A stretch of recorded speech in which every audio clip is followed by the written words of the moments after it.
Now in life, there's three things that are always guaranteed: death, taxes, and football fans pushing the most silliest narratives ever.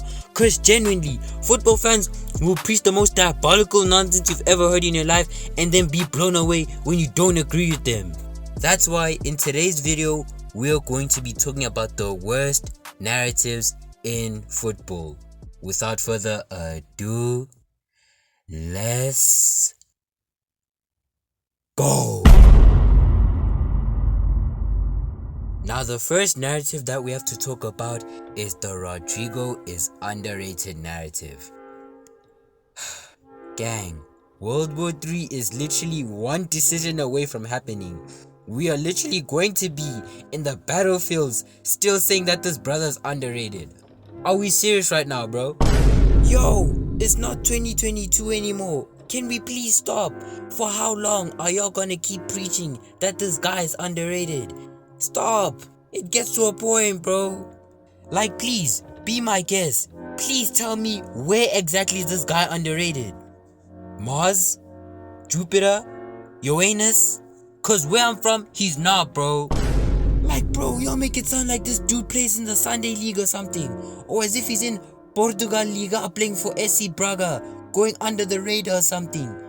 Bro, he plays for Real Madrid, the biggest club in sports history.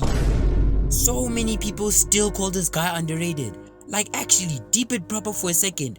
If so many people call a player underrated, are they really still underrated?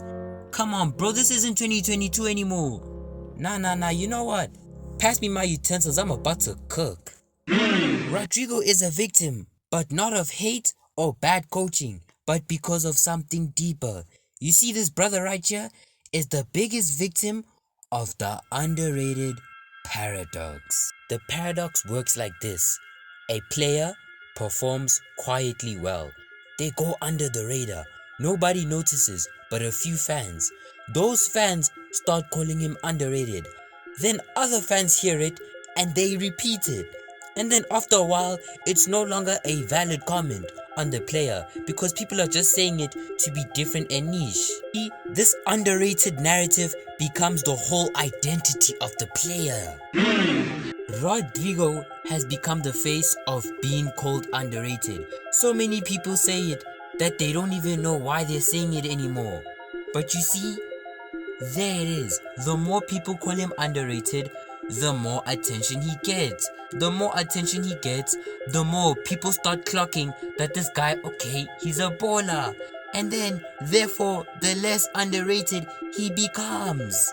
Until all of a sudden, he's being overpraised under the illusion of being underrated. There it is. That paradox. Once everybody agrees you're underrated, you're not underrated anymore.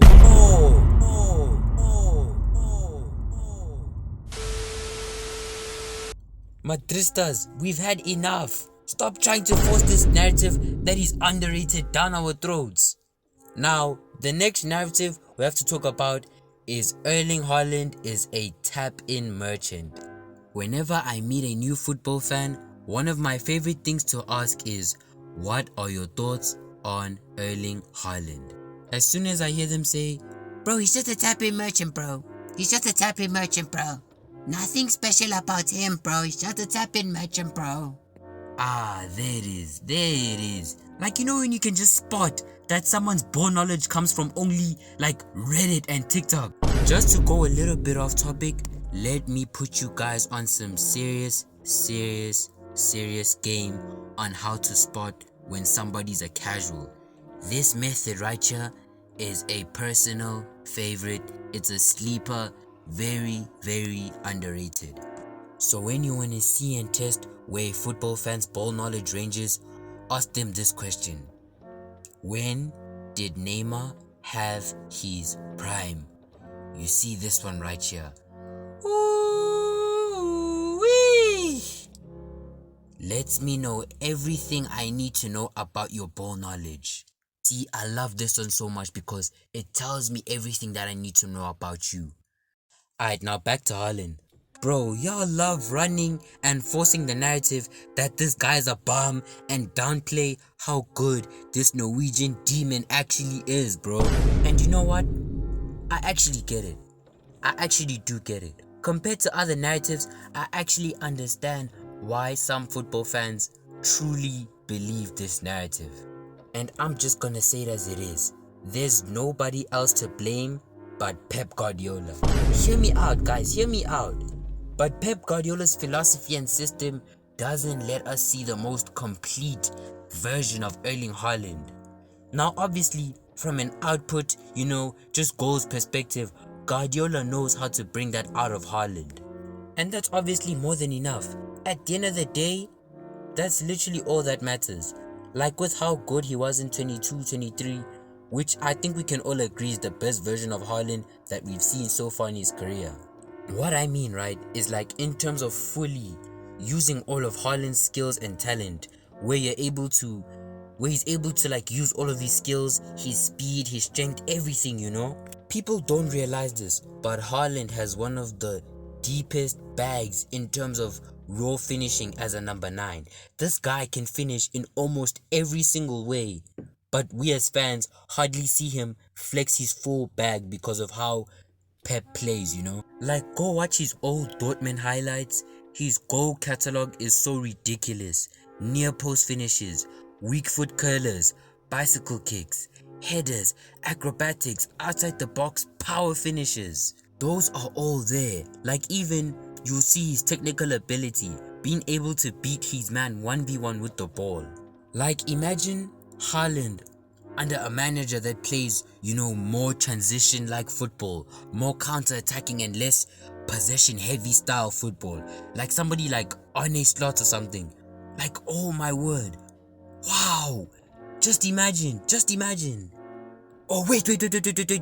Imagine him under Hansi Flick. Ooh. Imagine. Haaland under Hansi Flick would have us rolling our eyes back and just screaming all over our TVs every single game, bro. The next narrative we have to talk about is the Ronaldo was a midfielder narrative. I remember that I once said that Sophie Rain and Astrid Wett were the worst things that have ever happened to football. I lied. Toxic Ronaldo fans are by far the worst things that have ever happened to our beautiful game. These guys are literally on their own level, bro. Cause genuinely, in terms of like making up narratives, making up stories, these guys are number 1. Nobody beats these guys. These guys are number 1. The other day, I heard some Ronaldo fans say that Portugal is excused from criticism in international competition just because they're a small nation. Nah.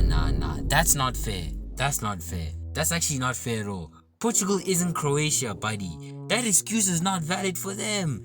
Yes, it is true that they have a small population, but Portugal on the football pitch are actual powerhouses. The small nation excuse collapses as soon as you look at Portugal's footballing legacy, bro. Portugal easily have a top 5 youth development system in the world, bro. This country has been able to consistently create talent since Eusebio times. There's not many nations that are able to just pump out talent like Portugal does, bro. A national team that is so talented that in some games they'll look at Rafael Leao and tell him, yeah, you're kissing bench today. Huh? What? Please tell me. More than 3 national teams in the whole world that will look at Rafael Leao and tell him, yeah, we'll sub you in the 65th minute, bro. Ha! Okay, back to the Ronaldo as a midfielder narrative. Now you see this one. This one, in my opinion, is by far the worst football narrative in history because I can't even think of one that is just as bad as this one. Now this narrative stems from Ronaldo's early years in Manchester United when he was under Sir Alex Ferguson and played in his iconic 4-4-2 formation as the wide right midfielder. Wait, bro, relax, calm down. I can literally see you running to the comment section. Wait. Okay, enough. Hands off the keyboard. Good boy. We usually hear this excuse a lot whenever his younger version is compared to the other younger versions of attackers, because in Ronaldo's early days in his career, he wasn't that dynamic, dominant goal scorer that we know him as today. He was just some talented winger with an ego. So his toxic fans would be like, Ronaldo in his youth didn't score that many goals because he was a midfielder. No, he wasn't, man. Remember, position-wise, sure he was a midfielder on paper, but his role was a traditional winger, stay on the flank, beat your man 1v1 with pace, and smack across to Van Nistelrooy. Now you see, there's a real explanation. His main job was to beat his man 1v1 and then feed his strikers, and obviously we all know how his teammates used to complain that his first thought would be, okay, step overs, skills first, entertain first, and then second, get the goals and assists. That's why he wasn't scoring that much. Not this midfielder midfielder shut up. Just shut up. Just shut up, man. Shut up. Hey, you know what? Maybe my explanation's wrong. I put my hands up.